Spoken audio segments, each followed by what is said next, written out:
Thailand ও কম্বোডিয়ার মধ্যে বিবাদের সূচনা এক শতাব্দীরও বেশি আগে। ফরাসি উপনিবেশ পরবর্তী সময়ে যখন দুই দেশের সীমানা পুনর্নির্ধারণ করা হয়, এখন সেটা প্রাণঘাতী লড়াইয়ে পরিণত হয়েছে। শুক্রবার সকালেও সংঘর্ষ অব্যাহত ছিল, কিন্তু কি এই সংঘর্ষের কারণ জানবো ডেস্ক রিপোর্টে। কিছুদিন আগেই থাই সেনাবাহিনীর প্রসঙ্গে একটি ফোন কল ফাঁসের ঘটনায় পেতুং তান সিনাওয়াত্রাকে প্রধানমন্ত্রী পদ থেকে অব্যাহতি দেওয়া হয়। থাকসিন সিনাওয়াত্রার মেয়ে তিনি।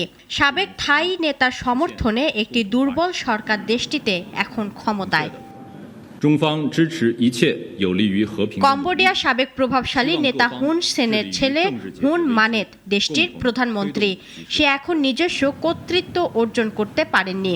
নিজের জাতীয়তাবাদী ভাবমূর্তি দৃঢ় করতে সংঘাত আরও বাড়াতে চায় সে।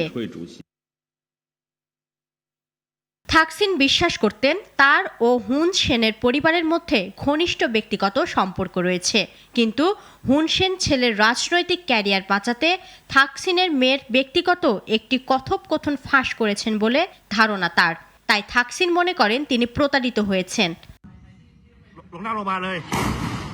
আপাতদৃষ্টিতে থাইল্যান্ড কম্বোডিয়া বিরোধ দুই সাবেক নেতার বিশ্বাস অবিশ্বাসের দোলাচল মনে হলেও এর শিকড় ফরাসি ঔপনিবেশিক আমলে। 1907 সালে সীমানা নির্ধারণে 2008 সালে কম্বোডিয়ার প্রিয় ভিয়ার মন্দিরকে ইউনেস্কোর বিশ্ব ঐতিহ্য তালিকায় অন্তর্ভুক্তির উদ্যোগ নিলেও উত্তেজনা বাড়ে। গত মে মাসে এমারেল্ড ট্রায়াঙ্গেলে সংঘর্ষে এক কম্বোডিয়ান সেনা নিহত হওয়ার সম্পর্ক আরও তলানিতে। কম্বোডিয়া আন্তর্জাতিক বিচার আদালতে যাওয়ার ঘোষণা দিয়েছে, যা থাইল্যান্ড মানে না। থাই জাতীয় নিরাপত্তা পরিষদ জানায়, বৃহস্পতিবার সকালে কম্বোডিয়ান সেনারা ড্রোন ও রকেট চালিত গ্রেনেড নিয়ে সীমান্তে জড়ো হয়। আলোচনার চেষ্টা ব্যর্থ হলে তারা গুলি ছোড়ে। থাই সেনারাও পাল্টা জবাব দেয়। জবাবে থাইল্যান্ড F-16 যুদ্ধবিমান দিয়ে কম্বোডিয়ার সামরিক লক্ষ্যবস্তুকে হামলা চালায়।